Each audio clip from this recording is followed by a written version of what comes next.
श्री देवेंद्र कोठे।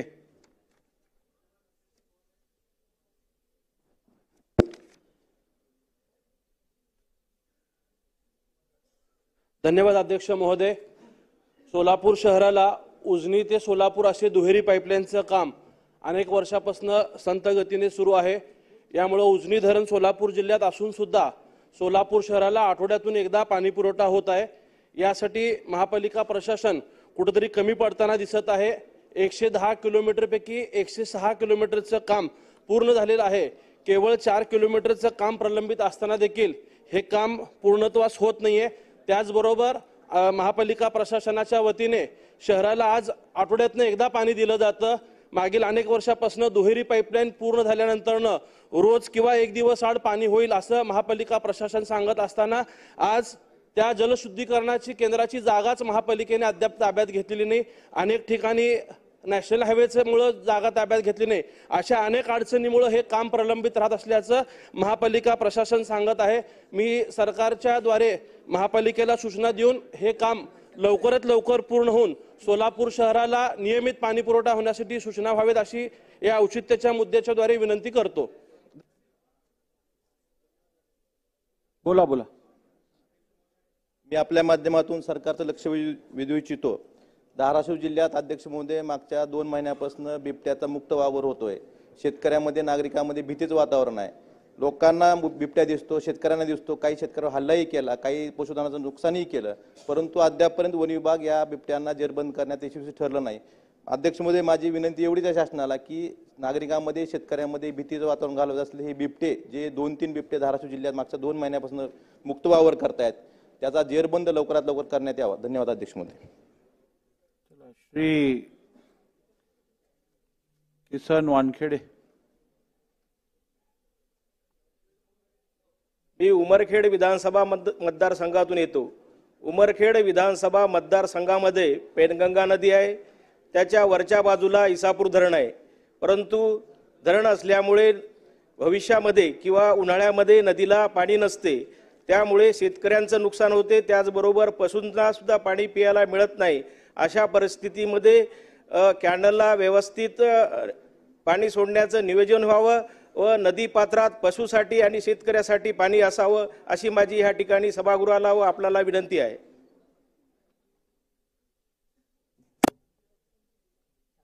बोला।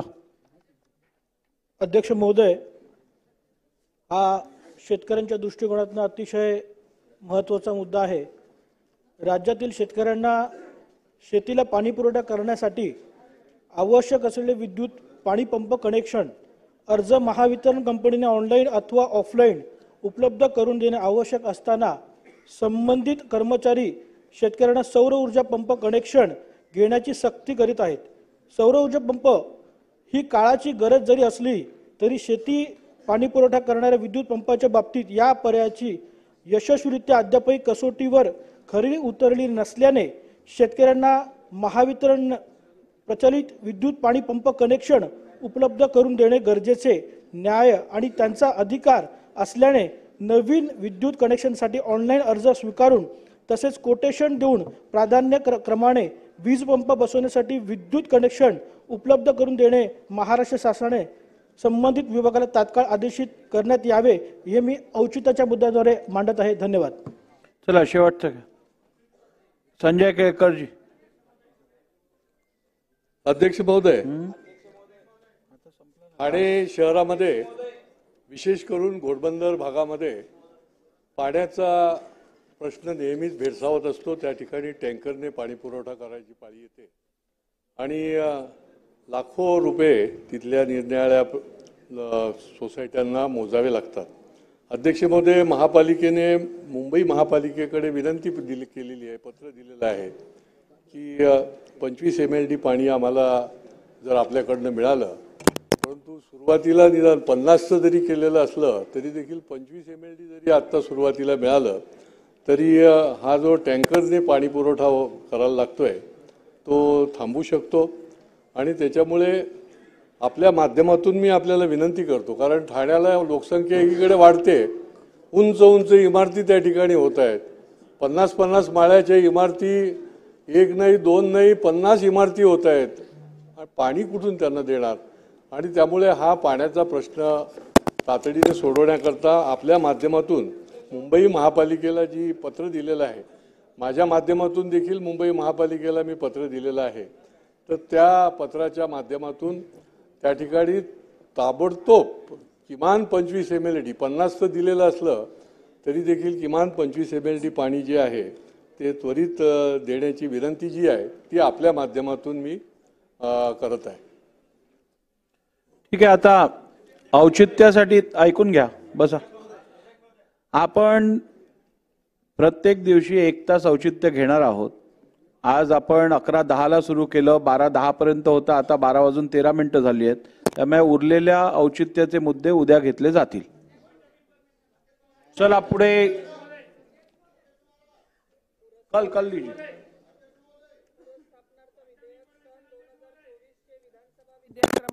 बसा देतो, होऊ दे, बिल होऊ दे. सुधारणा विधेयक 2024. माननीय अध्यक्ष महोदय, सन 2024 चे विधानसभा विधेयक क्रमांक 30 महाराष्ट्र वस्तू व सेवा कर सुधारणा विधेयक 2024 मांडण्यास मला सभागृहाची अनुमती मिळावी. प्रस्ताव असा आहे की सन 2024 चे विधानसभा विधेयक क्रमांक 30 महाराष्ट्र वस्तू व सेवा कर सुधारणा विधेयक 2024 मांडण्यात अनुमती देण्यात यावी. प्रश्न असा आहे की सन 2024 चे विधानसभा विधेयक क्रमांक 30 महाराष्ट्र वस्तू व सेवा कर सुधारणा विधेयक 2024 मांडण्यास सभागृहाची अनुमती आहे का? अनुकूल असतील त्यांनी होय म्हणावे, प्रतिकूल असतील त्यांनी नाही म्हणावे. होयचे बहुमत आहे, होयचे बहुमत आहे. प्रस्ताव संमत झाला. अध्यक्ष महोदय, मी आपल्या अनुमतीने सन 2024 चे विधानसभा विधेयक क्रमांक 30 महाराष्ट्र वस्तू व सेवा कर सुधारणा विधेयक 2024 मांडतो. सन 2024 चे विधानसभा विधेयक क्रमांक 30 महाराष्ट्र वस्तू व सेवा कर सुधारणा विधेयक 2024 मांडण्यात आले. सन 2024 चे विधानसभा विधेयक क्रमांक 31 महाराष्ट्र मुद्रांक सुधारणा विधेयक 2024. माननीय अध्यक्ष महोदय, सन 2024 चे विधानसभा विधेयक क्रमांक 31 महाराष्ट्र मुद्रांक सुधारणा विधेयक 2024 मांडण्यास मला सभागृहाची अनुमती मिळावी. प्रस्ताव असा आहे की सन 2024 चे विधानसभा विधेयक क्रमांक 31 महाराष्ट्र मुद्रांक सुधारणा विधेयक 2024 मांडण्यास अनुमती देण्यात यावी. प्रश्न असा आहे की सन 2024 चे विधानसभा विधेयक क्रमांक 31 महाराष्ट्र मुद्रांक सुधारणा विधेयक 2024 मांडण्यास सभागृहाची अनुमती आहे का? अनुकूल असतील त्यांनी होय म्हणावे, प्रतिकूल असतील त्यांनी नाही म्हणावे. होयचे बहुमत आहे, होयचे बहुमत आहे. प्रस्ताव संमत झाला. अध्यक्ष महोदय, मी आपल्या अनुमतीने सन 2024 चे विधानसभा विधेयक क्रमांक 31 महाराष्ट्र मुद्रांक सुधारणा विधेयक 2024 मांडतो. सन 2024 चे विधानसभा विधेयक क्रमांक 31 महाराष्ट्र मुद्रांक सुधारणा विधेयक 2024 मांडण्यात आले.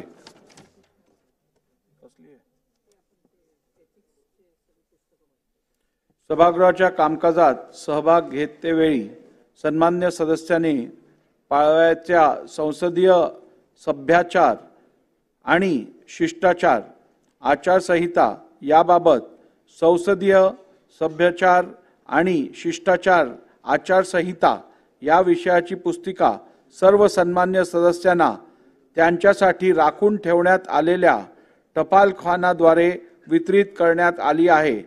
तसेच सदर पुस्तिका विधिमंडळाच्या संकेतस्थळावर उपलब्ध करून देण्यात आली आहे. सर्व सदस्यांनी ही पुस्तिका नीट वाचून घ्यावी. राज्यपालांच्या अभिभाषणावर चर्चा पहिला दिवस.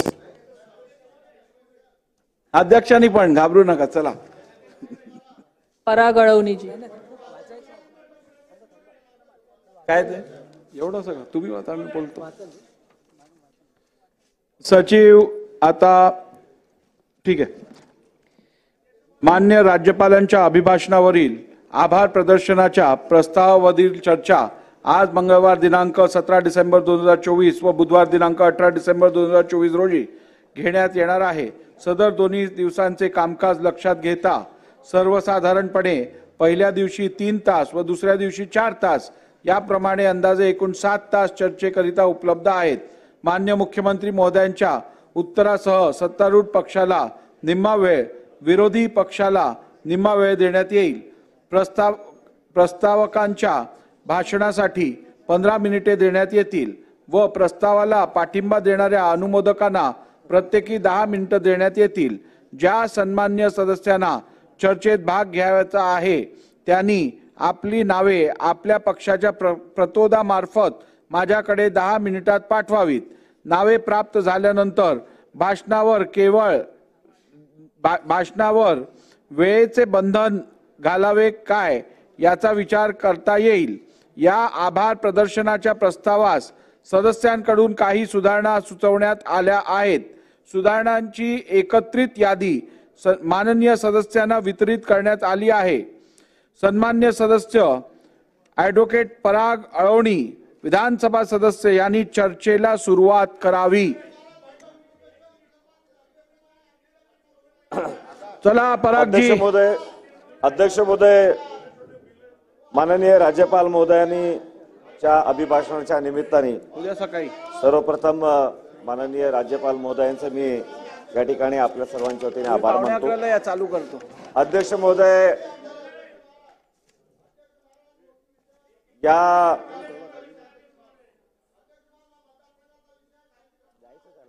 खाली बसा. खाली बसा. अध्यक्ष महोदय, खाली बसा. बोलला नाहीत. खाली बसा. माननीय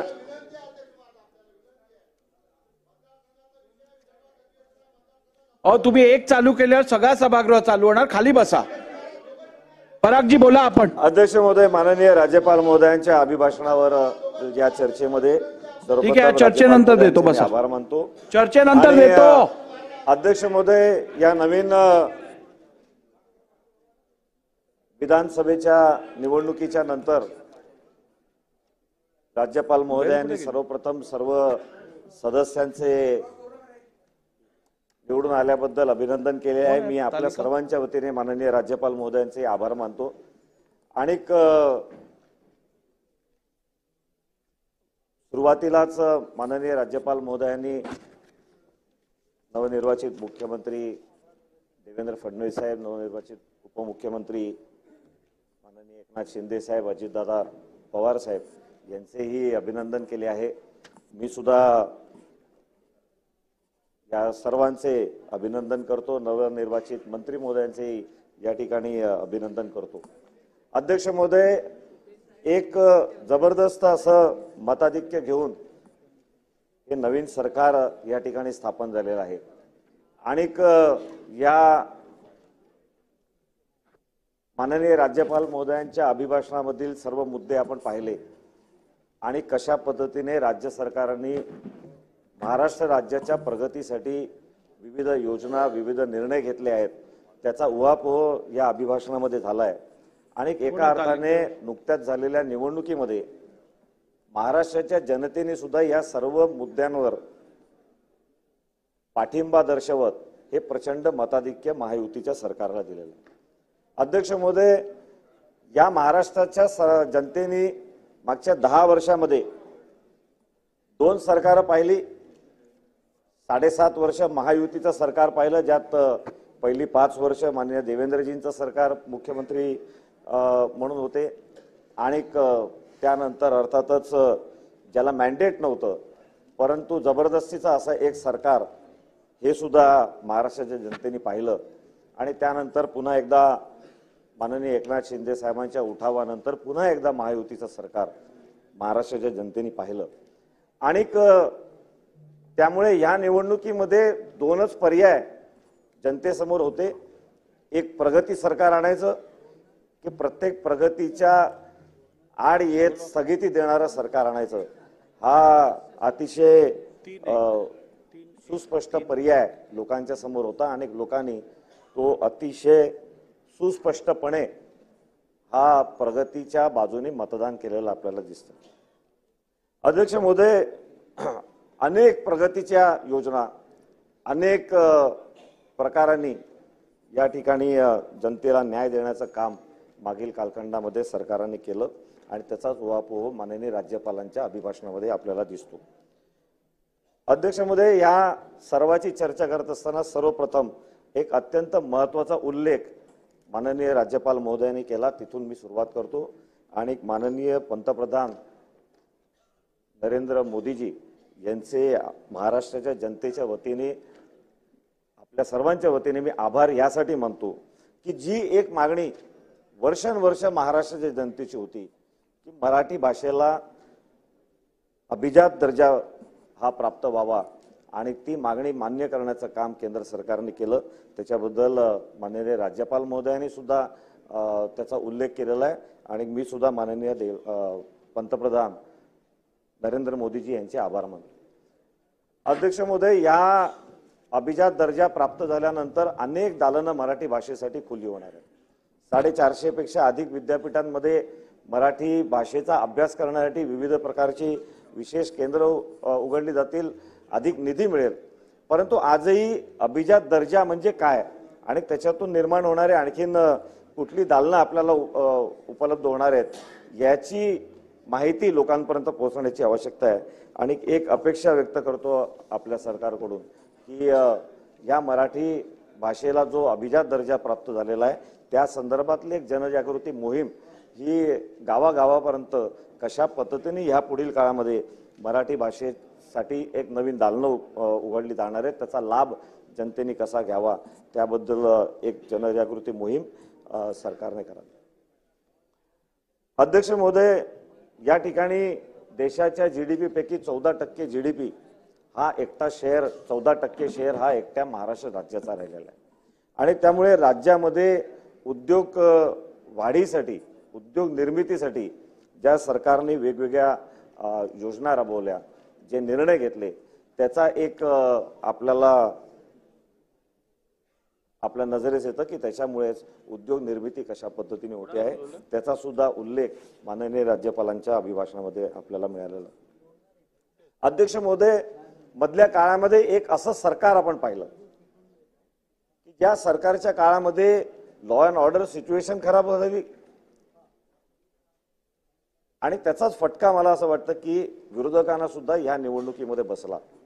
आणि एका बाजूनी उद्योग निर्मितीसाठी पोषक वातावरणाची आवश्यकता असताना त्याच्या विरोधामध्ये काम करायचं, उद्योग वाढीसाठी पोषक वातावरण निर्माण होणार नाही अशा पद्धतीचे त्या काळात सरकारने निर्णय घेतले। त्या काळामध्ये अनेक भ्रष्टाचाराची प्रकरणं आपण पाहिली आणि या सगळ्यामुळेच उद्योग वाढीला कशा पद्धतीने अडचण निर्माण होते हे आपण वेळोवेळी पाहिलेलं आहे।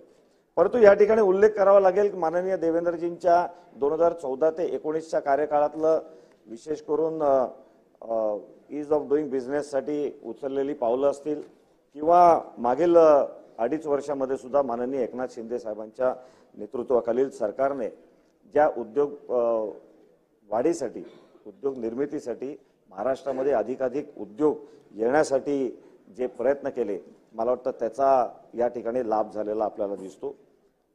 आजही सर्वात जास्ती फॉरेन डायरेक्ट इन्व्हेस्टमेंट ही महाराष्ट्र राज्यामध्ये येताना आपण पाहिली। भारतामध्ये आलेल्या FDI पैकी प्रचंड मोठा शेअर हा महाराष्ट्र राज्याचा राहिलेला आहे।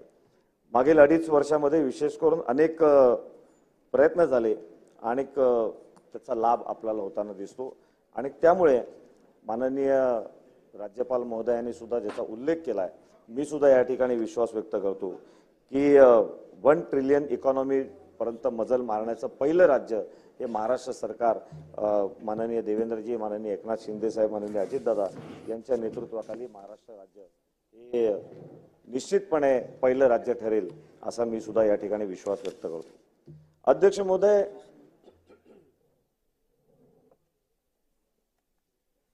महिलांसाठीचे अनेक निर्णय मागील कालखंडामध्ये सरकारने सुरू केले। माझी लाडकी बहीण या योजनेबद्दल विरोधकांनी वेळोवेळी टीका केली। माझी लाडकी बहीण योजना ही रद्द व्हावी याच्यासाठी न्यायालयापर्यंत धाव घेण्याचं कुकर्म सुद्धा विरोधकांनी वेळोवेळी केलं, परंतु योजना चालू राहिली। ही योजना बंद पडेल अशा पद्धतीचं एक भीतीचं वातावरण निर्माण करण्याचा प्रयत्न या ठिकाणी निवडणुकीच्या प्रचाराच्या काळात सुद्धा झाला, परंतु अतिशय ठामपणे सरकारने माझी लाडकी बहीण योजना अतिशय कमी काळामध्ये गावागावापर्यंत पोहोचवण्याचं काम केलं। 2,34,00,000 पेक्षा अधिक महिलांना याचा लाभ हा मिळालेला आपण पाहिला। या योजनेची टीका करणाऱ्यांनी एक लक्षात घेण्याची आवश्यकता आहे की केवळ माझी लाडकी बहीण योजना नव्हे, तर महाराष्ट्र राज्यामध्ये आपल्या सरकारने अनेक योजना ज्याच्यातून महिलांचा सामाजिक आर्थिक हा विकास कशा पद्धतीने करता येईल अशा पद्धतीचा प्रयत्न या विविध योजनांच्या माध्यमातून केला। चौथे महिला धोरण जाहीर झाले अध्यक्ष महोदय। त्याचप्रमाणे राजर्षी छत्रपती शाहू महाराज शिष्यवृत्ती योजनासारखी एक योजना ज्याच्या माध्यमातून 8 लाखापर्यंतचं उत्पन्न ज्या कुटुंबाचं आहे त्या कुटुंबातील विद्यार्थिनींना महिलांना मोफत शिक्षण मिळेल, शैक्षणिक फी त्यांची माफ होईल, परीक्षा फी त्यांची माफ होईल, अशा पद्धतीची अतिशय प्रभावी योजना ही महिलांसाठी सरकारने जाहीर केली। मला खात्री आहे की पुढील काळामध्ये जेव्हा आपल्याला अनेक मुली इंजिनियर, मेडिकल विविध क्षेत्रामधल्या प्रोफेशनमध्ये आपल्याला दिसतील तेव्हा या शिष्यवृत्ती योजनेचा लाभ झालेला हा आपल्याला दिसून येईल। अध्यक्ष महोदय, पुण्यश्लोक अहिल्यादेवी होळकर महिला स्टार्टअप योजनेच्या माध्यमातून महिला उद्योगिनींना जर का काही स्टार्टअप सुरू करायचे असतील तर 25 लाख रुपयापर्यंतची मदत ही या योजनेच्या माध्यमातून होते। एकूणच अध्यक्ष महोदय की केवळ ज्याला म्हणता येईल की माझी लाडकी बहीण योजना नव्हे तर वेगवेगळ्या पद्धतीने महिलांच्या साठीची धोरणं या सरकारने आखलेली आपण पाहिली। अध्यक्ष महोदय, या ठिकाणी निश्चितपणे उल्लेख केला पाहिजे, मी मगाशीच म्हटलं की प्रगती सरकार की स्थगिती सरकार हा एकच पर्याय लोकांच्या समोर होता आणि निश्चितपणे महाराष्ट्राच्या जनतेने प्रगतीसाठी मतदान केलं आणि एक असं प्रगतीचा एक आलेख हा लोकांच्या समोर मागील 10 वर्षांमधल्या महायुतीच्या सरकारने वेळोवेळी करून दाखवला। अध्यक्ष महोदय, मुंबईच्या मेकओव्हरची सुरुवात माननीय देवेंद्रजींच्या कार्यकाळामध्ये 2014 ते 19च्या काळात सुरू झाली। मुंबईकरांना फक्त एक स्वप्न पाहिलं होतं की मुंबईचा इन्फ्रास्ट्रक्चरमध्ये काही ना काहीतरी वाढ होईल। या सभागृहामध्ये सुद्धा असे अनेक सदस्य आहेत जे महानगरपालिकेमधलेही सदस्य होते आणि आमच्यापैकी अनेकांनी नगरसेवक असताना सुद्धा मुंबई महानगरपालिकेच्या सभागृहांमध्ये आपापल्या भाषणांमधून एका मुद्द्याचा उल्लेख वारंवार केला। या ठिकाणी आल्यानंतर सुद्धा त्याच अपेक्षा आम्ही मांडत असतो की सर्वात जास्ती टॅक्स भरणारे करदाते ज्या मुंबई शहरामध्ये राहतात त्या मुंबईकरांना राज्याने आणि केंद्राने न्याय देण्याची आवश्यकता आहे। खऱ्या अर्थाने मुंबईकरांना न्याय देण्याची सुरुवात 2014 आणि 19च्या दरम्यान माननीय देवेंद्र फडणवीसांच्या काळात झाली। मुंबईच्या मेकओव्हरमध्ये मग तो कोस्टल रोड सारखं एक अतिशय महत्त्वाचं पाऊल ज्याच्यामुळे मुंबईच्या ट्रॅफिक समस्येवर मोठा उपाय झालेला आहे। अशा पद्धतीचा कोस्टल रोडचा आणखीन एक महत्त्वाचा टप्पा पूर्ण झाला। पुढील काळामध्ये उर्वरित काम सुद्धा पूर्ण होईल असा मी विश्वास करतो। परंतु अध्यक्ष महोदय, मेट्रोचं जाळं मला वाटतं की मुंबईला एक आंतरराष्ट्रीय दर्जाचं शहर बनवणारं एक मेट्रो रेल्वेचं जाळं हे आपल्याला निर्माण होताना दिसत आहे आणि मात्र त्याच मेट्रोला कशा पद्धतीने स्थगिती देण्याचं काम विरोधकांनी त्यांच्या 2 वर्षाच्या कार्यकाळात करताना पाहिलं। मुंबईचं नशीब की माननीय एकनाथ शिंदे साहेबांनी एक उठाव केला, पुन्हा एकदा एक महायुतीचं सरकार आलं आणि पुन्हा एकदा या सगळ्या विकास कामांना ज्या ज्या ठिकाणी स्थगिती देण्यात येत होती, ज्या ज्या विकास कामांची गती रोखण्याचं काम चालू होतं त्या सगळ्याला पुन्हा एकदा गती मिळाली आणि मुंबईच्या मेट्रोचं काम सुद्धा मोठ्या गतीने सुरुवात झालेलं आहे। मेट्रो 3 चा एक पहिला टप्पा सुरू झालेला आहे।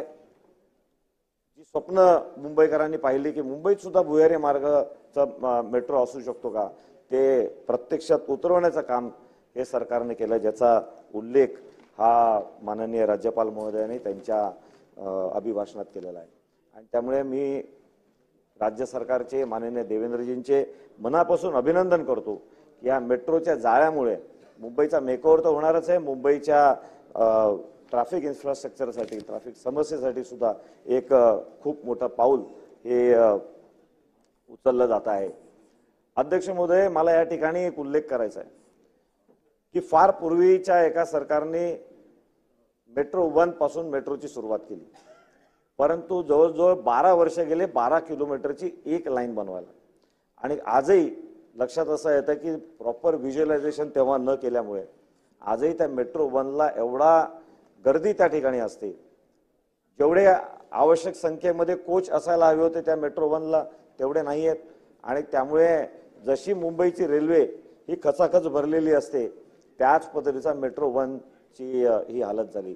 परंतु मेट्रो 1 नंतर तो सर्व मेट्रोचा प्रकल्प हा रखडवला गेला आणि त्यामुळे त्याच्या पार्श्वभूमीवर आज एवढ्या गतीने मेट्रोची कामं चालताना जेव्हा मुंबईकर पाहतो तेव्हाच तो अशा पद्धतीचा मॅन्डेट की प्रगती सरकार पुन्हा एकदा आलं पाहिजे अशा पद्धतीचा मॅन्डेट देतो. मी या निमित्ताने मान्य देवेंद्रजी आणि त्यांच्या सरकारकडून हीच अपेक्षा करीन की हे मेट्रोचं जाळं लवकरात लवकर पूर्ण व्हावं.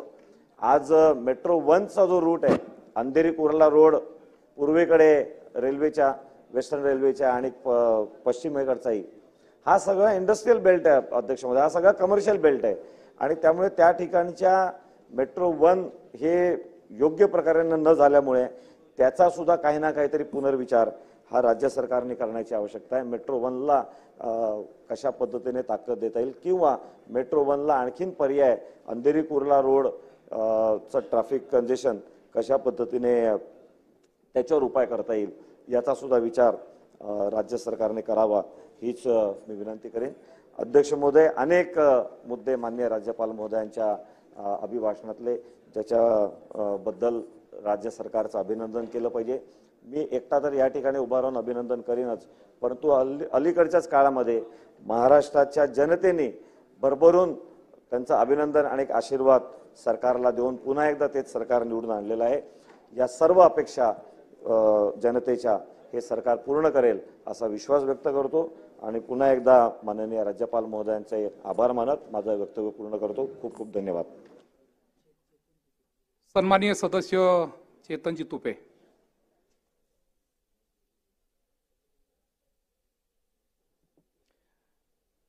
अध्यक्ष महोदय, माननीय महामहिम राज्यपाल महोदयांच्या अभिभाषणावरती चर्चा करण्यासाठी आणि पाठिंबा देण्यासाठी मी उभा आहे. महायुती सरकारला विक्रमी बहुमतानं या महाराष्ट्रातील मायबाप जनतेनं निवडून दिलं आणि महाराष्ट्राच्या विकासाची, महाराष्ट्राच्या जनतेची सेवा करण्याची पुन्हा एकदा संधी या तमाम जनतेनं सरकारला दिली आणि याच अभिभाषणामध्ये या महाराष्ट्राच्या जनतेचं कल्याण करणारी योजना, त्याचप्रमाणे या महाराष्ट्राचं हित साधण्याची संकल्प, निर्धार हा राज्यपालांच्या अभिभाषणामध्ये दिसून येतो. या अभिभाषणामध्ये सरकार महाराष्ट्राची जी प्रगती करू इच्छितं त्याचं प्रतिबिंब उमटलेलं आपल्याला पाहायला मिळतं. राज्यपाल महोदयांच्या भाषणामध्ये एकूण 62 मुद्द्यांचा उहापोह झालाय आणि ह्या 62 मुद्द्यांच्या आधारे उद्याचा महाराष्ट्र कसा असणार आहे, उद्याच्या महाराष्ट्राची प्रगती काय दिशेने होणार आहे आणि संपूर्ण भारतामध्ये हे महाराष्ट्र राज्य जे अग्रेसर आहे ते अजून जास्तीच्या गतीनं कसं पुढे जाणार आहे हे ध्वनित होत आहे. कृतिशील सरकार आणि गतिमान निर्णय या पद्धतीचं सरकारचं धोरण आहे आणि ते धोरण आपल्याला राज्यपाल महोदयांच्या अभिभाषणामध्ये पाहायला मिळतं. अध्यक्ष महोदय, जर आपण हे अभिभाषण बारकाईने बघितलं तर याच्यामध्ये शिक्षण असेल, आरोग्य असेल, दळणवळण असेल, पायाभूत सुविधा असतील, मेट्रोचे प्रकल्प असतील, पर्यटन असेल, पर्यावरण असेल, कृषी धोरण व शेतकऱ्यांच्या कल्याण योजना असतील, रोजगार असेल, महिला सबलीकरण असेल, उद्योग असेल, क्रीडा असेल, कायदा व सुव्यवस्था असेल, गरिबांसाठीची घरं असतील, स्लम डेव्हलपमेंट असेल, त्याचप्रमाणे मच्छीमार बांधवांसाठीच्या योजना असतील आणि बंदरांचा विकास असेल, मराठी भाषेचं संवर्धन असेल, संगणकीकरण आणि आधुनिकीकरण, अशा विविध क्षेत्रात भरीव कामगिरी करण्याचा संकल्प या कल्याणकारी सरकारनं केलेला आहे.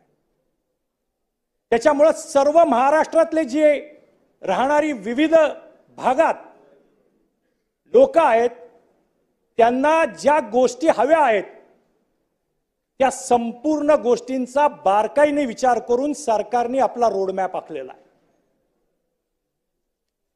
अध्यक्ष महोदय, अनेक वर्ष या महाराष्ट्रातील जनता संघर्ष करत होती की आमच्या माय मराठीला, आमच्या मायबोलीला अभिजात भाषेचा दर्जा मिळाला पाहिजे. खूप वर्षाची मागणी होती आणि महायुती सरकारच्या कालावधीमध्ये या पाठपुराव्याला यश आलं. आदरणीय देशाचे पंतप्रधान नरेंद्रजी मोदी साहेब यांचं मी महाराष्ट्रातील तमाम जनतेच्या वतीनं मनापासून अभिनंदन करतो, त्यांचे आभार मानतो की त्यांनी मराठी भाषेला अभिजात भाषेचा दर्जा देऊन मराठी भाषेच्या जी उन्नत परंपरा आहे त्याच्या शिरपेचाचा तुरा या मराठी भाषेच्या शिरपेचामध्ये रोवलेला आहे. मराठी भाषा अतिशय उन्नतच आहे.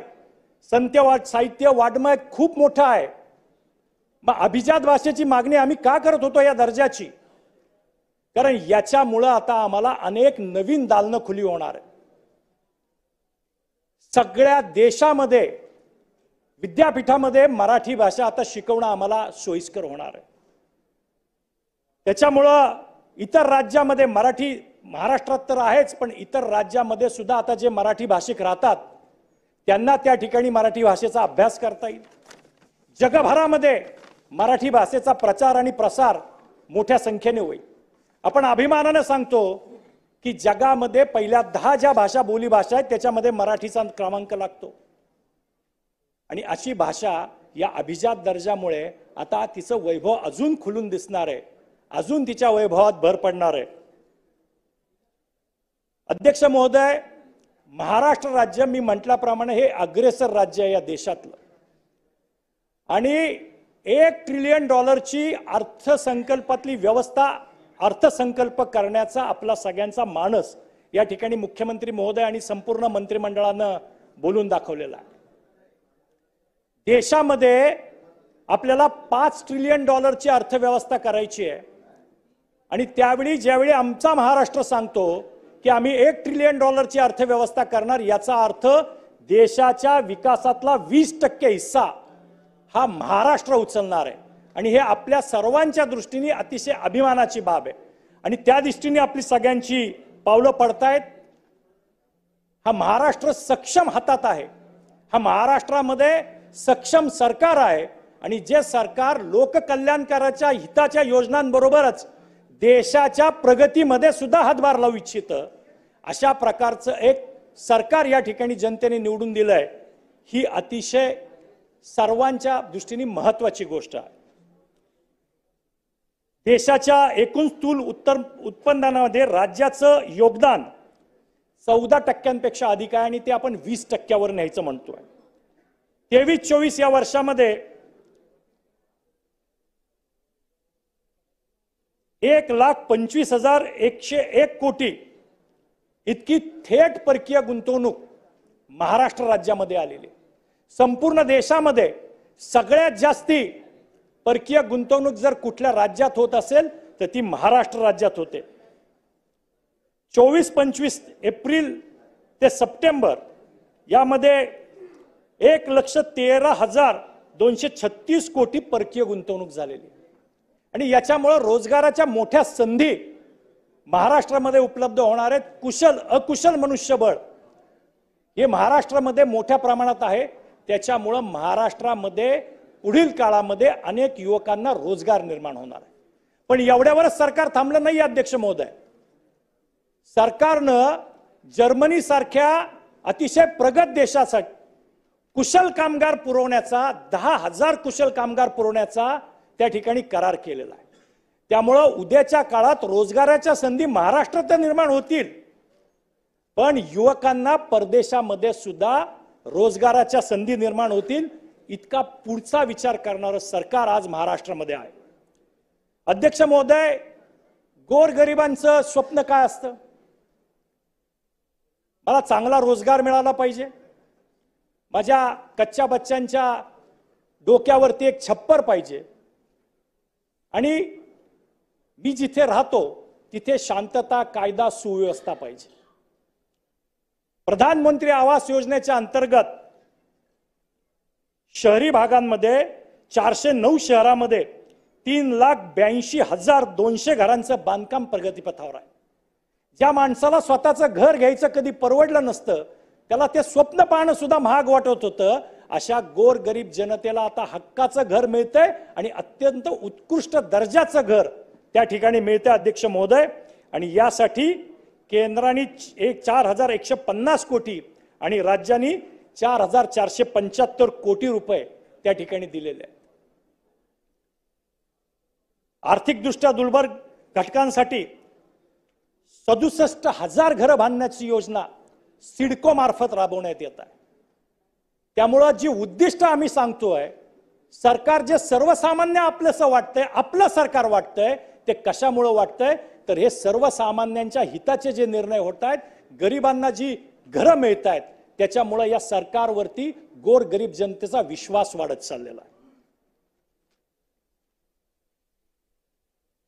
अध्यक्ष महोदय, कुठलंही राज्य ज्यावेळी प्रगती पथावर असतं त्यावेळी दळणवळण हे फार महत्वाचं असतं, आणि त्याच्यामुळं महाराष्ट्रामध्ये सार्वजनिक बांधकाम विभागाकडून 7,480 किलोमीटरचे लांबीचे सिमेंट रस्त्यांची कामं करण्याचा निर्णय झालेला आहे, आणि ती कामं प्रगतीपथावर आहेत. ज्यावेळी ही कामं होतील त्यावेळी या सगळ्या महाराष्ट्रामध्ये दळणवळणाचा वेग वाढेल, त्याच्यामुळं परत एकदा सेवा आणि रोजगार याच्या संधी निर्माण होतील. महाराष्ट्र राज्य पायाभूत सुविधा विकास महामंडळाकडून पुणे ते छत्रपती संभाजीनगर ग्रीनफील्ड द्रुतगती मार्गाची विकास करण्याची मान्यता देण्यात आलेली आहे. ही एक महत्वाकांक्षी प्रकल्प आहे. आपण बघतोय की हिंदू हृदय सम्राट बाळासाहेब ठाकरे समृद्धी महामार्ग हा मुंबईपासून नागपूरपर्यंत येतो. पुण्यावरून समृद्धी महामार्गाला यायचं असेल तर पुणे ते छत्रपती संभाजीनगर हा प्रवास करायला लागतो, आणि त्याच्यानंतर तुम्ही समृद्धी महामार्गाला जॉईन होता. पण आता जर पुणे ते छत्रपती संभाजीनगर हा द्रुतगती मार्ग झाला तर अतिशय वेगानं त्या सगळ्या भागाचा विकास होईल, आणि ही सगळी शहरं एकमेकाला जोडली जातील. त्याच्यामुळं पायाभूत सुविधेचा विकास झाल्यामुळं ही महत्वाकांक्षी योजना पूर्ण झाली तर या संपूर्ण परिसराच्या विकासाला मोठी चालना मिळेल. त्याचप्रमाणे अध्यक्ष महोदय, मेट्रो आळवणी साहेबांनी सांगितलं की मुंबईमध्ये आता मेट्रोचे टप्पे झालेले आहेत, 3ऱ्या टप्प्याचं काम सुरू झालेलं आहे. तसं पुण्यामध्ये 1ल्या टप्प्याचं काम झालेलं आहे आणि 2ऱ्या टप्प्याच्या कामाची आता सुरुवात होते. 1ल्या टप्प्यातील मेट्रोचं लोकार्पण झालेलं आहे. आज पुणेकर त्या संपूर्ण मेट्रोचा अनुभव घेत आहे, आणि टप्पा 2 मध्ये मेट्रोच्या कामाची आता सुरुवात होते. आणि ही सुरुवात होत असताना माझ्या मतदारसंघामध्ये हडपसरमध्ये सुद्धा यातल्या अनेक मार्गिका जातात. स्वारगेट ते कात्रज ही एक मार्गिका ज्याच्यासाठी मी सातत्यानं माझ्या पहिल्या टर्ममध्ये मी सातत्यानं मागणी केली होती, आणि मी मुख्यमंत्री साहेब, दोन्ही उपमुख्यमंत्री साहेब यांचं मनापासून अभिनंदन करतो, आभार मानतो की त्यांनी हे दोन्ही मार्गिका अतिशय वेगानं मंजूर करून घेतल्या. दुसरी जी मार्गिका आहे ती स्वारगेट ते हडपसर लोणी काळभोर पर्यंत आहे, आणि तिसरी मार्गिका हडपसर ते खराडी आहे. याच्यामुळं वाहतूक कोंडी जी होत होती त्या वाहतूक कोंडीला आळा बसणार आहे, आणि त्या सर्वसामान्य माणसाला अतिशय सुखकर पद्धतीनं त्याचा प्रवास त्या ठिकाणी करणार. 4 नवीन मेट्रो मार्ग बांधण्याचा निर्णय त्यामध्ये झालेला आहे, आणि हे 4ही मार्ग ज्यावेळी होतील त्यावेळी पुणे शहरामध्ये अतिशय शाश्वत विकासाच्या दृष्टीने पावलं पडताना आपल्याला पाहायला मिळतील. सौर ऊर्जेवरती मोठं काम चाललंय. पर्यावरण क्षेत्रामध्ये सरकारने मोठं काम करायचं ठरवलं. ग्लोबल वॉर्मिंग हा शब्द 20 वर्षापूर्वी आपण ऐकत होतो, पण आज ते ग्लोबल वॉर्मिंगचं संकट हे आपल्या प्रत्येकाच्या उंबरठ्यावर येऊन ठेपलंय आणि त्यामुळं सरकारने पर्यावरणामध्ये आणि प्रदूषणामध्ये विशेष लक्ष घालायचं ठरवलंय. सौर ऊर्जेवरती आधारित सिंचन सुविधा पुरवण्यासाठी मागेल त्याला सौर कृषी पंप देण्याची योजना सरकारने यापूर्वी सुरू केलेली आहे आणि ती अतिशय उत्कृष्ट योजना आहे आणि ती आता संपूर्ण महाराष्ट्रामध्ये त्याचे फायदे आपल्याला पाहायला मिळत आहेत. एकूण 4,05,000 सौर पंप बसवण्यास मान्यता देण्यात आली होती. त्यापैकी 1,83,000 सौर कृषी पंप प्रत्यक्षात बसवले गेलेले आहेत आणि बाकीचं काम प्रगतीपथावर आहे. मुख्यमंत्री सौर कृषी वाहिनी योजना 2 अंतर्गत सुमारे 35,000 एकर सरकारी व खाजगी जमिनीवर जून 2026 पर्यंत 16,000 मेगावॅट क्षमतेचं सौर ऊर्जा प्रकल्प उभारण्यात येणार आहेत. यामुळे पारंपरिक विजेची मोठ्या प्रमाणावर बचत होणार आहे आणि आपल्याला प्रदूषणालाही हाळा घालता येणार आहे. अध्यक्ष महोदय, या निमित्तानं मी आपल्या मार्फत सरकारला एक सुचवू इच्छितो, विनंती करतो की पंतप्रधान सौर ऊर्जा प्रकल्प अंतर्गत सोसायट्यांना अनुदान दिलं जातं. ते अनुदान देत असताना मुख्यमंत्री सौर ऊर्जा प्रकल्प सुरू करावा आणि ज्या छोटे गृहनिर्माण प्रकल्प आहेत शहरातले त्यांच्या रूफटॉपवरती जर आपण सौर ऊर्जा प्रकल्प बसवायला मंजुरी दिली आणि त्यासाठी राज्य सरकारने अनुदान द्यायला सुरुवात केली तर या पर्यावरणाच्या दृष्टीने एक अजून महत्त्वाचं पाऊल उचलल्यासारखं महाराष्ट्र शासनाने होईल. याचबरोबर एसआरएच्या ज्या नवीन योजना होणार आहेत एसआरएच्या कायद्यामध्ये दुरुस्ती करावी आणि एसआरएचे जे विकासक असतील त्यांना यापुढे सौर ऊर्जेचा प्रकल्प त्यांनी त्यांच्या एसआरएच्या स्कीमवरती करणं बंधनकारक सरकारने करावं, जेणेकरून ते सगळे झोपडपट्टीवासी ज्यावेळी राहायला जातात त्यावेळी या उंच बिल्डिंग झालेल्या असतात, लिफ्टची आणि पंपाची बिलं विजेची त्यांना परवडत नाही. त्यामुळे जेवढं लिफ्ट आणि पंपाचं बिल येणार आहे, कॉमन बिल येणार आहे, एवढा सौर ऊर्जेचा प्रकल्प त्या एसआरएच्या विकसकानं त्या बिल्डिंगवर बसवला पाहिजे. अशा पद्धतीची कायद्यामध्ये सुधारणा केली तर निश्चित पर्यावरण पूरक असं वातावरण आपण त्या ठिकाणी तयार करू शकू. शेवटचा मुद्दा अध्यक्ष महोदय मांडतो, कारण मला माहिती आहे आपण मला 10 मिनिटं दिलेली आहेत, 10 मिनिटापेक्षा जास्ती वेळ घेतलेला आहे, पण करणार काय, महाराष्ट्र राज्य एवढं मोठं आहे आणि सरकारचं त्याच्यासाठीचं धोरण प्रगतीचं इतकं सूक्ष्म पद्धतीने नियोजन केलेलं आहे की 1 तास जरी बोललो तरी सुद्धा हे मुद्दे संपणार नाहीत. 62 मुद्दे, 1 मिनिटात एक मुद्दा मांडला अध्यक्ष महोदय तरी 62 मिनिटं लागतील, परंतु 10 मिनिटात न्याय द्यायचा प्रयत्न आम्ही करण्याचा पणापासून प्रयत्न करत आहोत. आपण सहकार्य करावं. विद्यार्थ्यांना शिष्यवृत्तीची योजना सरकारने जाहीर केली आणि परीक्षा शुल्क व शैक्षणिक शुल्क माफ करायचा एक ऐतिहासिक निर्णय या राज्यामध्ये घेतला गेला. राजमाता जिजाबाई, पुण्यश्लोक अहिल्यादेवी, झाशीची राणी ज्या मातीमध्ये जन्मल्या, क्रांतिज्योती सावित्रीबाई फुले ज्या मातीमध्ये जन्मल्या, त्याच महाराष्ट्राच्या मातीमध्ये असा ऐतिहासिक निर्णय महायुतीच घेऊ शकते आणि त्याच्यामुळं उद्याच्या काळामध्ये या ज्या आमच्या सगळ्या वंदनीय माता आहेत यांच्या पावलावर ठाव ठेवून महाराष्ट्रामध्ये महिलांची एक सक्षम अशी पिढी घडवण्याचं काम महायुती सरकारनं हाती घेतलंय. या विद्यार्थिनींना परीक्षा फी, ज्यांची 8 लाखाच्या उत्पन्न आतमध्ये त्यांची परीक्षा फी माफ केल्यामुळं गोरगरिबांच्या मुली आता शिक्षणापासून वंचित राहणार नाहीत, शिक्षणातून ते बाहेर पडणार नाहीत आणि उद्याच्या काळात चांगल्यातले चांगले डॉक्टर, आर्किटेक्ट, वकील, इंजिनियर या मुलींमधून फक्त शासनाने त्यांना हा जो मदतीचा एक छोटा हात दिलेला आहे, जसं लाडक्या बहिणीला सरकारनं मदतीचा हात दिला आणि तिची आर्थिक सामाजिक प्रतिष्ठा उंचावली, तसं या विद्यार्थिनींच्या मागे सरकार भक्कमपणे उभं राहिलेलं आहे. त्यामुळे उद्याच्या काळात आमची एकही भगिनी शिक्षणापासून वंचित राहणार नाही. आणि खऱ्या अर्थानं काम जर पाहायचं असेल, खऱ्या अर्थानं सरकारने कुठली कामं करावीत, तर महायुतीने हे जे निर्णय घेतलेले ती कामं बघावीत असं मला वाटतं.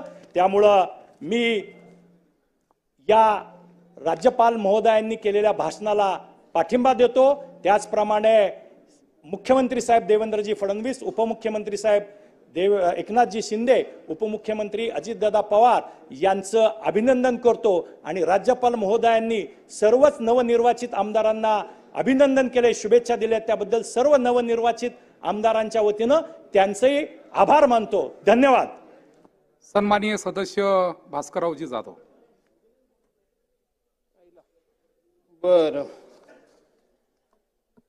सन्माननीय अध्यक्ष महोदय, आपल्या राज्याचे राज्यपाल श्रीयुत CP राधाकृष्णन यांनी या 15व्या राज्य विधानसभेच्या नुकत्याच झालेल्या सार्वत्रिक निवडणुकांमध्ये जे नवीन सरकार आलं त्या सरकारच्या समोर 9 डिसेंबर 2024 रोजी जे भाषण केलं आणि त्या भाषणाकरता म्हणून सरकारच्या वतीनं अभिनंदन प्रस्ताव आज या सभागृहासमोर आलेला आहे. आणि त्या प्रस्तावावर बोलत असताना मी या प्रस्तावाला विरोध करतो. सुरुवातीलाच माननीय राज्यपाल महोदयांनी हे सरकार माझं सरकार माझं सरकार माझं सरकार असं 60 मुद्द्यांमध्ये अनेक वेळा जे उल्लेख केला, मला राज्यपाल महोदयांचा या ठिकाणी सन्मान राखून, त्या पदाचा, त्या घटनात्मक पदाचा आदर राखून मला राज्यपाल महोदयांना विचारायचं आहे की हे तुमचं सरकार कसं होऊ शकतं, कसं झालं, याचा जरा स्वतःच्या मनाशी विचार करा. मला माहित आहे की सरकार कुठलंही असलं तरी देखील राज्यपाल महोदयांना ते म्हणावं लागतं. अध्यक्ष महोदय, आता आपण अध्यक्षाच्या खुर्चीवर बसलेला आहात, आपण या ठिकाणी तालिका सभापती म्हणून आहात, परंतु तरतूद कायद्यामध्ये महाराष्ट्र विधानसभा अधिनियमामध्ये तरतूद अशी आहे की ज्या वेळेला आपण अध्यक्षांच्या खुर्चीवर बसता त्या वेळेला आपण अध्यक्षच असता.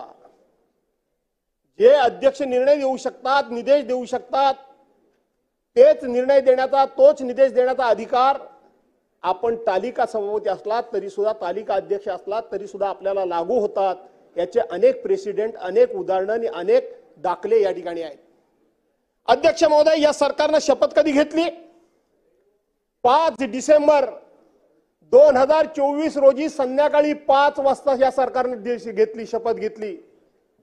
अध्यक्ष महोदय, मी आपल्या सत्सक विवेक बुद्धीला आव्हान करतो, आठवण करा की सर्वसाधारणपणे राज्यामध्ये नवीन निवडणूक झाली किंवा एखादा राज्याच्या मुख्यमंत्र्यांनी जर राजीनामा दिला किंवा एखादं सरकार जर अल्पमतामध्ये आलं तर दुसऱ्या पक्षाला जर सरकार बनवायचं असेल, नवनियुक्त आमदारांना जर सरकार बनवायचं असेल तर पहिल्यांदा राज्यपालांनी सगळ्यात जास्त मेजॉरिटीनं असलेला जो पक्ष असतो त्या पक्षाला निमंत्रित करावं लागतं.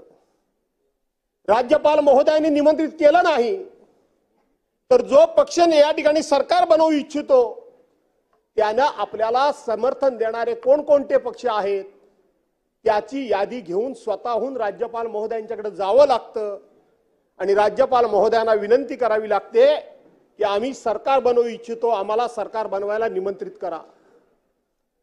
जर ते गेले नाही तर राज्यपाल महोदयांनी त्या मोठ्या पक्षाला विचारायचं असतं की आपण सरकार बनवू इच्छिता का? आपण सरकार बनवू जर इच्छिता असाल तर सरकार आपण बनवत असताना राज्यपाल महोदयांनी तारीख जाहीर करायची असते. या तारखेला, या ठिकाणी, इतके वाजता त्या ठिकाणी तुम्हाला नवीन सरकारला शपथ देता येईल हे राज्यपाल महोदयांनी सांगायचं असतं. आपल्याला जागा बदलायची असेल तर राज्यपाल महोदयांना विनंती करावी लागते की आम्हाला या ठिकाणी शपथ घ्यायची नाहीये, आम्हाला या ठिकाणी शपथ घ्यायची आहे. जशी आम्ही माननीय उद्धव साहेबांची शिवतीर्थावर सभा शपथ घेतली, माननीय मनोहर जोशी यांची मुख्यमंत्री म्हणून आणि गोपीनाथराव मुंडे यांची उपमुख्यमंत्री म्हणून आम्ही शिवतीर्थावर शपथ घेतली। 2014 साली देवेंद्र फडणवीस यांनी राज्याचे मुख्यमंत्री म्हणून वानखेडे स्टेडियमवर घेतली। राज्यपाल महोदयांची परवानगी घेऊन घेतली। राज्यपाल घटनात्मक पद आम्ही आहे म्हणतो, राज्यपाल हे संविधानिक पद आहे असं म्हणतो। मी बोलतो टीकेला टीका म्हणून समजून घेऊ नका, तर आपण एका बाजूने घटनेचं अवमूल्यन किती करतो आहोत, या घटनेचं आम्ही महत्व किती कमी करतो आहोत। आम्ही सातत्याने सांगतोय की तुमच्या मनामध्ये घटनेबद्दल आदर नाहीये, तुम्हाला ही घटना शिल्लक ठेवायची नाहीये, त्यावेळेला तुम्ही बाहेर सांगता की आम्ही नॅरेटिव्ह पसरवतो, नॅरेटिव्ह सेट करतो। हे राज्यपाल पद हे घटनात्मक आहे की नाही याचं उत्तर माननीय मुख्यमंत्री महोदयांनी आपल्या उत्तराच्या भाषणामध्ये दिलं पाहिजे। राज्यपालांनी तुम्हाला कधी बोलावलं हे तुम्ही सांगितलं पाहिजे। राज्यपालांच्याकडे तुम्ही आम्हाला निमंत्रित करा म्हणून सांगण्याकरता यादी कधी होऊन गेलात हे महाराष्ट्राला तुम्ही सांगितलं पाहिजे। माझ्या माहितीप्रमाणे तुम्ही गेलातच नाही। एकनाथराव शिंदेनी स्वतःच्या पक्षाचा गटनेता म्हणून एकनाथराव शिंदेच्या आमदारांनी एकनाथराव शिंदेची निवड केली। अजितदादा पवारांच्या पक्षानं अजितदादा पवार म्हणून त्यांच्या गटनेत्यांची गटनेता म्हणून निवड केली। पण माननीय देवेंद्र फडणवीस जे आमचे राज्याचे आताचे मुख्यमंत्री आहेत त्यांची निवड कधी झाली? त्यांची निवड झाली 4 डिसेंबर 2011ला आपल्या केंद्रीय अर्थमंत्री सीतारामन आणि तिथले आमचे गुजरातचे माननीय मुख्यमंत्री रुपानीजी ना माजी मुख्यमंत्री रुपानीजी ते आले आणि त्याच्यानंतर 11 वाजता बैठक झाली आणि 11 वाजता बैठक झाल्यानंतर 4 तारखेला हे 3 पक्षाचे 3 नेते राज्यपाल महोदयांच्याकडे गेले की आम्हाला शपथ घ्यायची आहे। त्याच्यानंतर 4 तारखेला गेले, आठवण करा हे 4 तारखेला गेले, पण प्रत्यक्षपणे आझाद मैदानावर ते ज्या ठिकाणी शपथ घेणार होते त्या मंडपाचं काम कधी सुरू झालं? त्या मंडपाचं काम कुणी सुरू केलं? त्या मंडपाचं काम कोणाकरता सुरू केलं? कोण मुख्यमंत्री होणार होता? कुणी ठरवलं? राज्यपाल महोदयांनी ठरवलं की आणखीन कुणी ठरवलं? हे घटनात्मक पद जर असेल तर या घटनात्मक पदाचा अधिकार काय? हा माझा खरा प्रश्न आहे, माझा धोरणात्मक प्रश्न आहे, माझा टीकात्मक प्रश्न घेऊ नका। घ्यायचा कसा तो काही घ्या। कुणी ठरवलं? 22 मुख्यमंत्री येणार आहेत 5 तारखेला। देशातले 22 मुख्यमंत्री येणार आहेत। राज्यात देशाचे पंतप्रधान माननीय नरेंद्रभाई मोदी त्या ठिकाणी शपथविधीला येणार आहेत। त्या ठिकाणी गृहमंत्री महोदय येणार आहेत, केंद्रीय मंत्री येणार आहेत, असे सगळे येणार आहेत। यांच्या तारखा जाहीर झाल्या, यांचा कार्यक्रम इथं आला, यांचा दौरा नक्की झाला, तरी राज्यपालांकडून कुठल्याही प्रकारची त्या संदर्भामध्ये अधिसूचना निघालेली नाही। राज्यपालांना इतक्या पद्धतीने गृहीत धरता।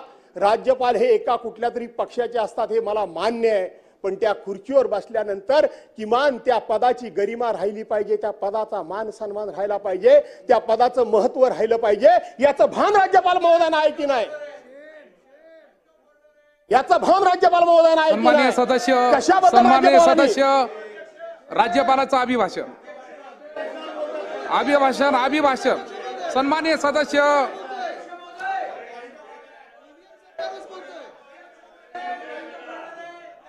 सन्माननीय सदस्य 2 मिनिटं साठवण साहेब। अध्यक्ष महोदय, सन्माननीय ज्येष्ठ सदस्य भास्करराव जाधव माननीय राज्यपालांच्या अभिभाषणावर आपलं भाषण करतायत। ते भाषण आहे काय वैफल्यता व्यक्त करतायत हा एक वेगळा चर्चेचा मुद्दा आहे, मी त्याच्यावर काही भाष्य करत नाहीये। परंतु राज्यपाल हे एखाद्या पक्षाचे सदस्य असतात आणि त्यांनी त्यांच्या पदाची गरिमा राखली पाहिजे असं राज्यपालांवर हेत्वारोप करणारे वाक्य हे या सदनामध्ये निर्माण करता येत नाहीत। माझा पॉइंट ऑफ ऑर्डर असा आहे, त्यांचं हे वाक्य त्यांच्या भाषणातून आपण काढून टाकावं, रेकॉर्डवरनं काढून टाकावं की राज्यपाल एका पक्षाचे सदस्य असतात, हे वाक्य काढून टाकावं अशी माझी आपल्याकडे मागणी आहे। तपासून ते काढून टाकण्यात येईल. एक मिनिट अध्यक्ष महोदय, राज्यपालांचं भाषण आहे. राज्यपालांचं भाषण आहे सन्माननीय सदस्य. तुम्हाला काय लक्षात येत आहे अध्यक्ष महोदय? एखादं वाक्य काढून टाकणं म्हणजे काय असतं? एखादं वाक्य काढून टाकणं म्हणजे काय असतं? एवढा सोपा विषय वाटला काय तुम्हाला? या ठिकाणी पंकजाबाई मुंडे बसलेत. काय काढून टाकलं? काय माझा औषध शब्द आहे? माझा असंसदीय शब्द काय आहे? सन्माननीय सदस्य बोला. सन्माननीय सदस्य, तपासून घेऊन वाक्य काढून टाकण्यात येईल. तपासून घेऊन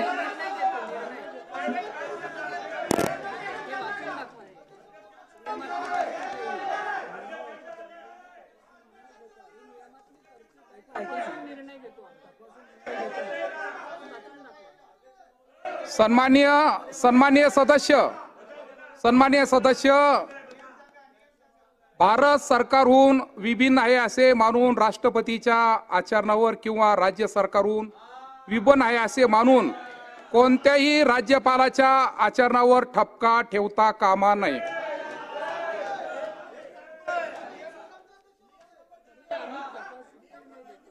सन्माननीय सदस्य, तरी आम्ही तपासून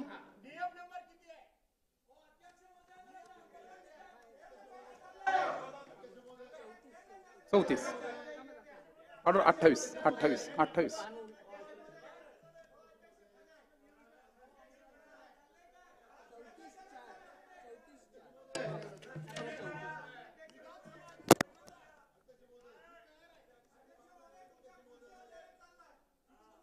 सन्माननीय सदस्य, 34(4) नुसार मी तपासून नंतर निर्णय घेऊ.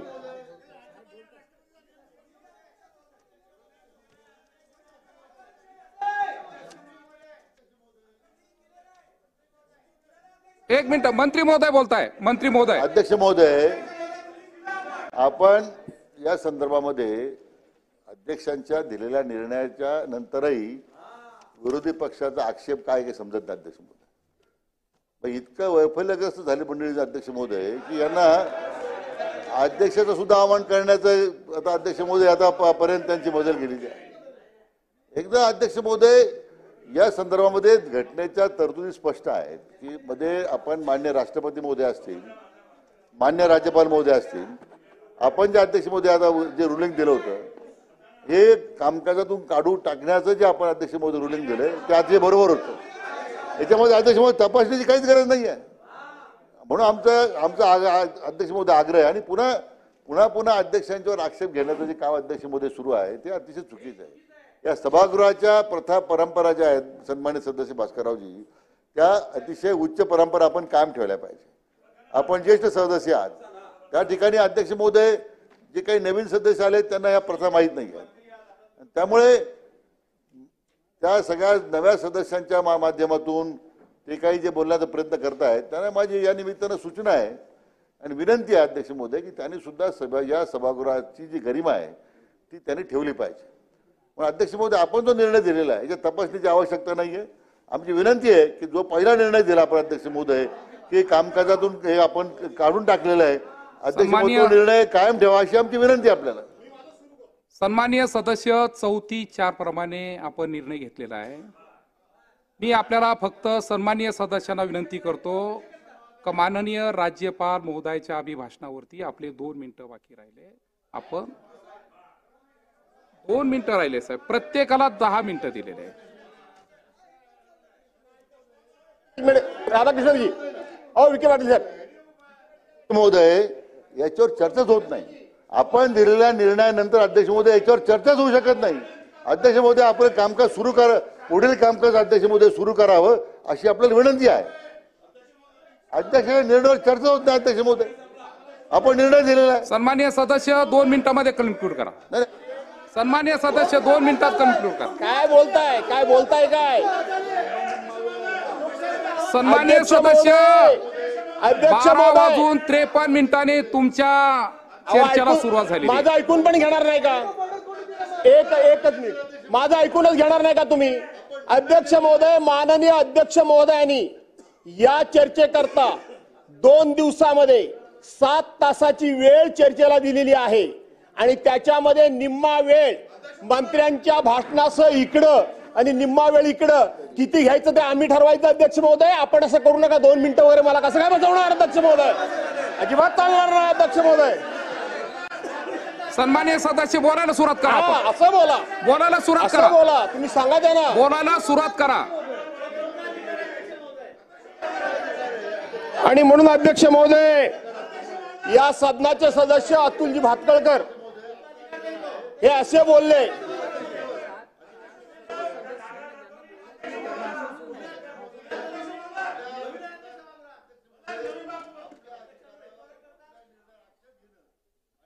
संदर्भात ज्या पद्धतीचं वक्तव्य झालं अध्यक्ष महोदय, सन्मान्य सदस्यांनी माफी मागितली पाहिजे अशी आमची मागणी अध्यक्ष महोदय.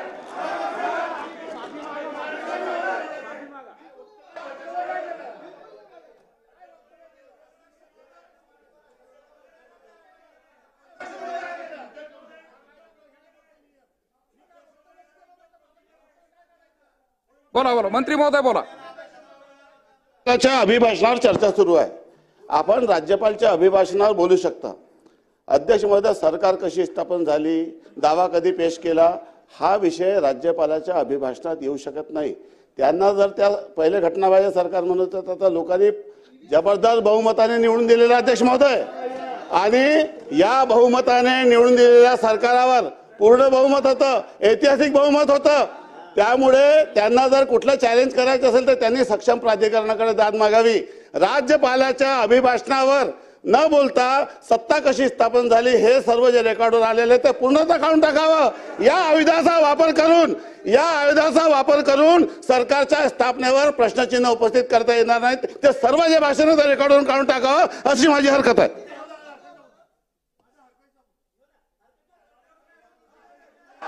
सन्माननीय सदस्य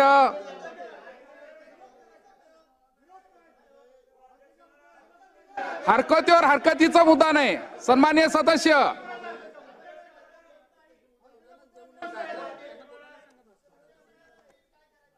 मी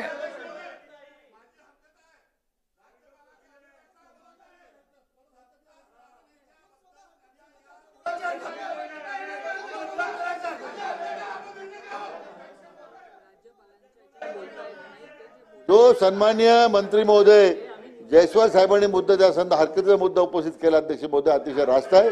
अध्यक्ष महोदय, आपण निर्णय द्या आणि हे सगळं कामकाज काढून टाका आणि चर्चेला सुरुवात करा. अध्यक्ष मंत्री महोदय, मंत्री महोदय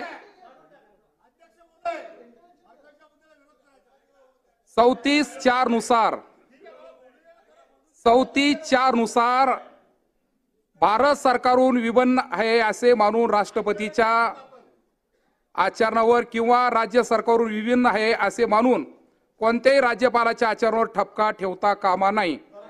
म्हणून हे सर्व पाहून हे आपल्या भाषणामधून त्या ठिकाणून काढून टाकण्यात येईल. आणि आता आपण त्या ठिकाणी सुरू करावं.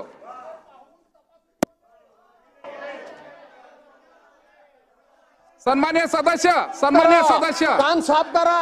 सन्माननीय सदस्य, तुमच्यासारख्या सिनियर माणसानं असं बोलावं. कान साफ करा अध्यक्ष महोदय. सन्माननीय सदस्य, आपण राज्यपालाच्या अभिभाषणावर चर्चा करा. अहो, मला बोलूच देत नाही तुम्ही तर काय करणार? मला संरक्षण द्या ना, मला संरक्षण द्या अध्यक्ष महोदय. राज्यामध्ये आणि म्हणून अध्यक्ष महोदय, या ठिकाणी राज्यपाल महोदयांनी आपण जो 34चा सेक्शन 4 मला वाचून दाखवला तो मला चांगला माहिती आहे. आचरण आणि निर्णय याच्यामधला खूप मोठी जमीन आसमानाची तफावत आहे, खूप मोठी तफावत आहे. अध्यक्ष महोदय, मी घटनाक्रम सांगतोय. त्यांनी माझं राज्य म्हणाले. त्यांचं राज्य कधी सुरू झालं? त्यांनी शपथ दिल्यानंतर त्यांचं राज्य सुरू झालं अध्यक्ष महोदय. आणि म्हणून मी हेच सांगतोय, हिरोईन सगळे हे म्हणजे उद्योगपती, आमच्या देशाचे पंतप्रधान वगैरे सगळे याच्या अगोदर ठरलं. आणि इतर राज्य सरकारमध्ये शपथ कोण घेणार? कधी घेणार? अध्यक्ष महोदय, पत्ताच लागलेला नाही अध्यक्ष महोदय. सन्माननीय सदस्य, राज्यपालाच्या अभिभाषणावर चर्चा करा. राज्यपालाच्या अभिभाषणावर चर्चा करा. सन्माननीय सदस्य. अध्यक्ष महोदय, राज्यपाल महोदयांनी या ठिकाणी सुरुवातीला या राज्याला आणि विशेष करून राज्यामधल्या मराठी भाषेला जो अभिजात भाषेचा दर्जा मिळाला त्याबद्दलचा मुद्दा सर्वात पहिल्यांदा या ठिकाणी व्यक्त केलेला आहे. अध्यक्ष महोदय, ज्याच्या हाती ससा त्याचे तो पारधी.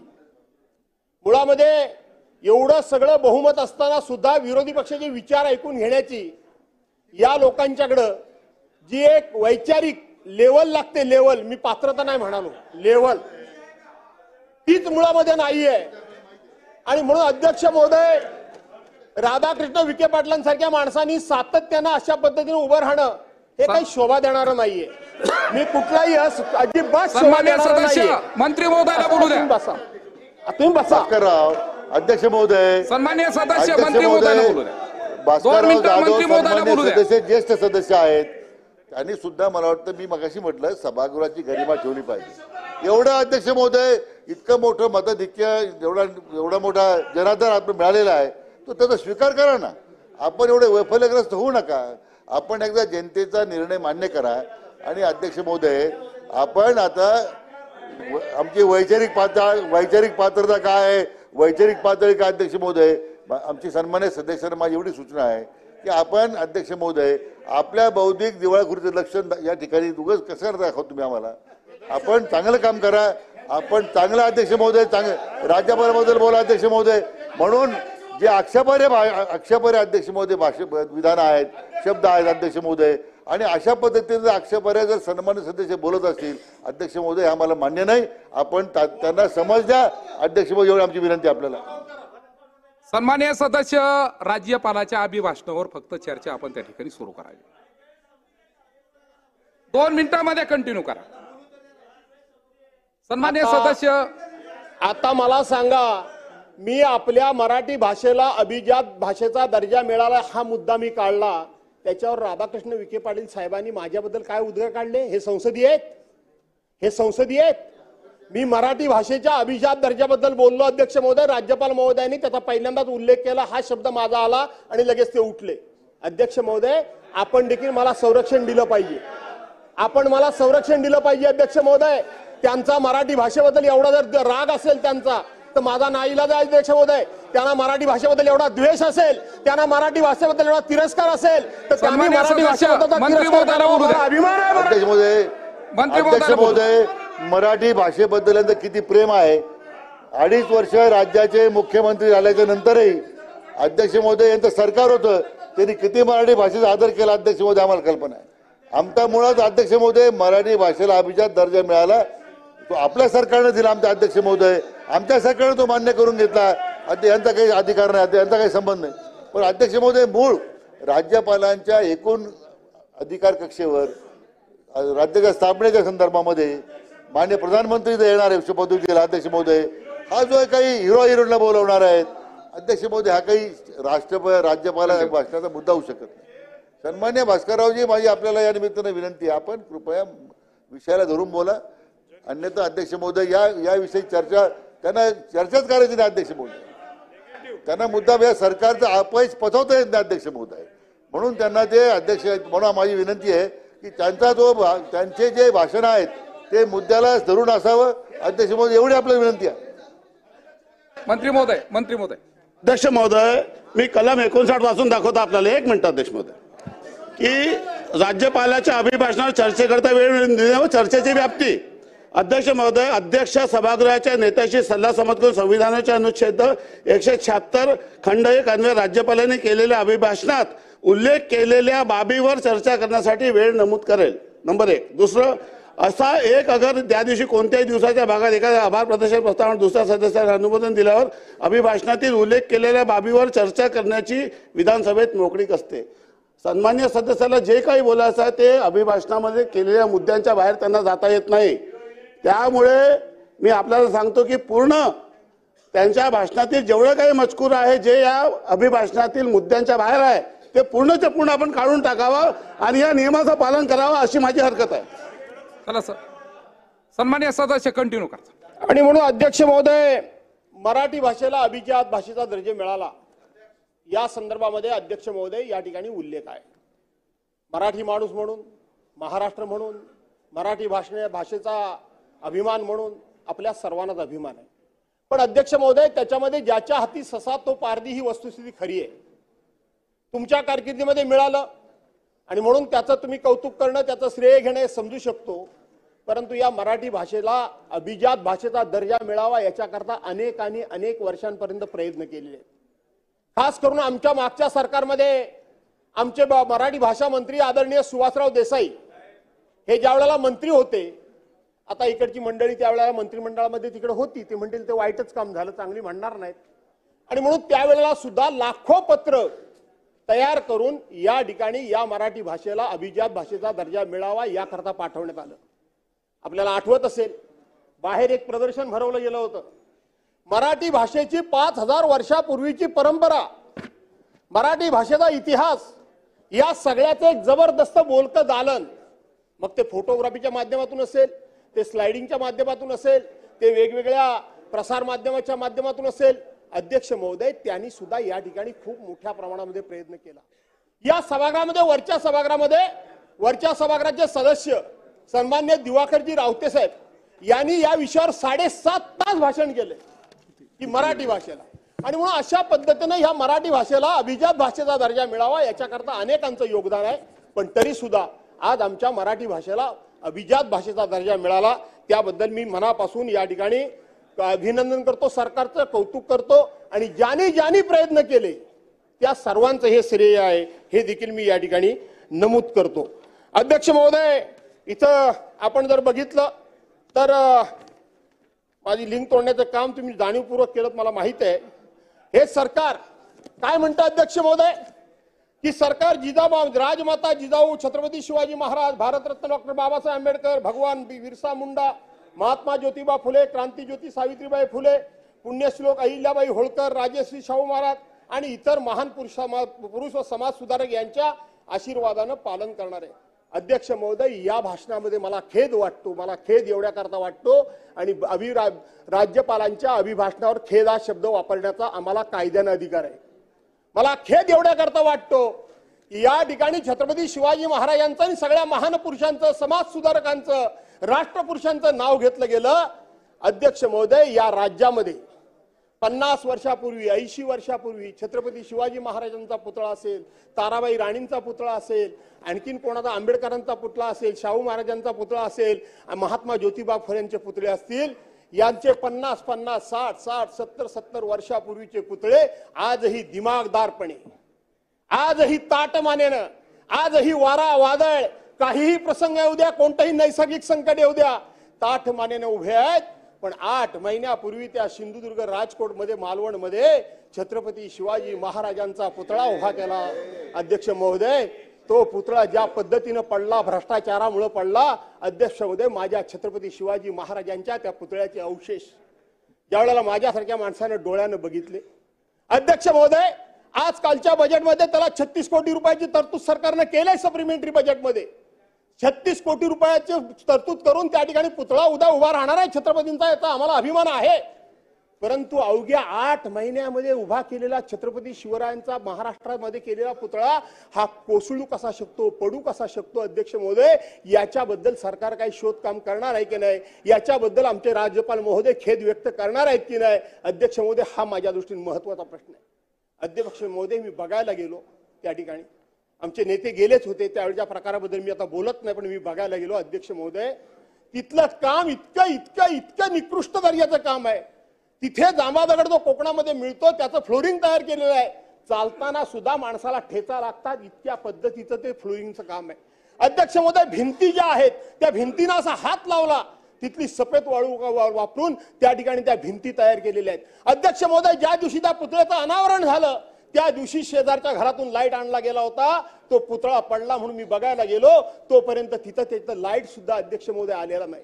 सर्वसाधारणपणे अध्यक्ष महोदय, वारा हा पश्चिमेकडून पूर्वेला वाहतो, समुद्राकडून तो बाहेर वाहतो. पुतळा पडला होता कुठल्या साईडला? वास्तविक इकडून वारा येतो म्हटल्यानंतर तो इकडे पडायला पाहिजे होता, पण तो पुतळा तिकडे पडला होता. अध्यक्ष महोदय, एक एक अवशेष ज्या पद्धतीने भग्नावस्थेमध्ये ज्या पद्धतीने विखुरला होता, पडलेला होता, हे बघितल्यानंतर मनाला अत्यंत वेदना झाल्या. अध्यक्ष महोदय, तर कुणी केला, कोणाच्या कारकिर्दीत झाला, काय झालं, पण ज्यांनी कुणी या छत्रपती शिवाजी महाराजांच्या पुतळ्यासारख्या ठिकाणी भ्रष्टाचार केला त्यांना सरकार शासन करणार आहे की नाही?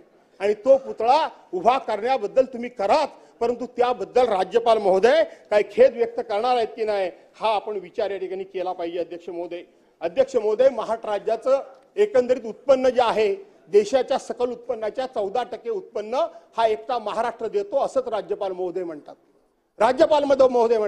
अध्यक्ष महोदय, जर 14% एकूण उत्पन्नाच्या 14% उत्पन्न जर महाराष्ट्र देशाला जर देत असेल तर त्याच्या मोबदल्यात आम्ही देशाला काय काय देतो त्याचं सुद्धा एकदा सविस्तरपणे कधीतरी विवेचन झालं पाहिजे. सरकार कुठलेही असलं तरी सातत्याने ही ओरड कायमच आहे की महाराष्ट्राचा वाटा महाराष्ट्राला मिळत नाही अध्यक्ष महोदय, आणि म्हणून तो मिळाला पाहिजे अशा पद्धतीचं अध्यक्ष महोदय इथं कुठे सांगितलं पाहिजे.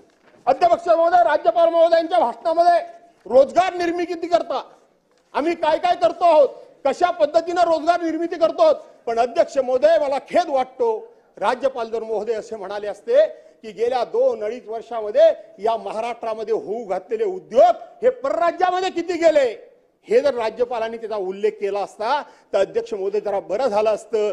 त्याबद्दल तो उल्लेख केला नाही, म्हणून देखील मला अध्यक्ष महोदय खेद वाटतो. अध्यक्ष महोदय, या ठिकाणी प्रधानमंत्री आवास योजनेअंतर्गत शहरामध्ये जी घरं बांधली जातात त्याला 2,75,000 रुपये दिले जातात, आणि ग्रामीण भागासाठी बांधले जातात त्याला 1,60,000 रुपये दिले जातात. अध्यक्ष महोदय, याच्यामध्ये समानता आणण्याची गरज आहे.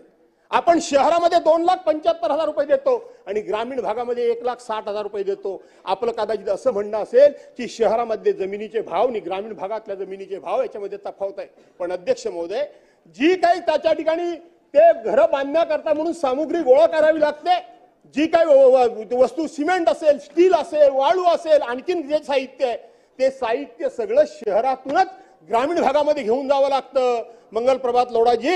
त्यामुळं वास्तविक त्याचा ट्रान्सपोर्टेशनचा खर्च हा ग्रामीण भागामध्ये हे साहित्य नेण्याकरता मोठ्या प्रमाणामध्ये होतो, आणि म्हणून त्याच्यामध्ये जर समानता आली असती तर बरं झालं असतं. अध्यक्ष महोदय, या सरकारनं इथं मच्छीमार बोर्ड एक स्थापन करण्याचा या ठिकाणी निर्णय घोषित केलेला आहे, जाहीर केलेला आहे. अध्यक्ष महोदय, मी सातत्याने या सभागृहामध्ये मांडत असतो, मी मगाशी औचित्याचा मुद्दा मांडत असताना पण ते सांगितलं. अध्यक्ष महोदय, मीच त्या ठिकाणी आपला कॅबिनेट मंत्री होतो आणि त्यावेळेला कामगार विभाग माझ्याकडे आला होता, आणि त्या कामगार विभागाच्या अंतर्गत मी पहिल्यांदा 47 दिवसामध्ये एक त्यावेळेला अरविंद कुमार नावाचे सेक्रेटरी होते, त्यांना मी सांगितलं की वेळ माझ्याकडे अगदी कमी आहे, माझ्या कारकिर्दीमध्ये काहीतरी चांगलं घडावं अशी माझी स्वतःची इच्छा आहे. म्हणजे काय घडावं, मी म्हटलं माझ्या भागामध्ये मच्छीमार बांधव मोठ्या प्रमाणात आहेत आणि म्हणून त्यांना शासकीय पगार दिला पाहिजे, त्याला शासकीय त्यांना मान्यता दिली पाहिजे. अध्यक्ष महोदय, कामगार म्हणजे आपले माथाडी कामगार आहेत, त्या माथाडी कामगारांच्या धर्तीवर आपण पहिल्यांदा कोकणामध्ये एक बोर्ड बनवलं. कैलासवासी गोपीनाथराव मुंडे ऊसतोड कामगार मंडळ घोषित केल्यापासून 10 ते 12 वर्ष ते बोर्ड बनू शकलं नाही, पण मी अवघ्या 47 दिवसामध्ये बोर्ड बनवलं. अध्यक्ष महोदय, त्याचा फायदा असा होणार होता की परदेशातून येणारी जी बाहेरची मासे असतात ते किंवा साऊथ इंडियातून म्हणजे आपल्या दक्षिण भारतातून येणारे रहू कटलासारखे जे मासे असतात त्याच्यावरची रॉयल्टी आणि आमच्या इथले मासेमारी करणारे मासे बांधव आहेत त्यांना ती रॉयल्टी देऊन त्याचे वर्षाचे 12 महिने, महिन्याचे 30 दिवस अध्यक्ष महोदय त्यांचा पगार कसा सुरू राहील असं त्या बोर्डामध्ये तरतूद आहे. पगार कसा सुरू राहील, कारण 1 जून ते 1 ऑगस्ट पर्यंत त्यांना मासेमारी करता येत नाही, त्यामुळे त्यांचा उदरनिर्वाह चालायला कुठल्याही प्रकारची सोय नाही. त्यांच्या घराखालच्या जमिनी त्यांच्याकडे नाही, त्यांना शेती कर्जाचा दर्जा त्यांना नाही, त्यांना बँक कुठल्या पद्धतीनं त्यांच्यावर स्थावर मालमत्ता नसल्यामुळं त्यांना कर्ज देऊ शकत नाही. आणि म्हणून हे नवीन बोर्ड स्थापन केलंय. ते नवीन बोर्ड आणि जुनं बोर्ड याच्यामधलं चांगलं काय असेल ते घ्या, त्यातली तफावत तुम्ही बघा. हे जे मच्छीमार बोर्ड आहे आणि ते जुनं मच्छीमार बोर्ड आहे याच्यामध्ये काय तफावत आहे आणि त्याच्यामधलं चांगलं काय ते तुम्ही घ्या, अशा प्रकारची अध्यक्ष महोदय विनंती करतो. अध्यक्ष महोदय, या ठिकाणी मी मगाशीच सांगितलं की माझे भाषण थांबवून अध्यक्ष महोदय फार काय माझ्या मित्रांना काही मिळणार नाहीये. जो मेसेज बाहेर जायचा तो गेला.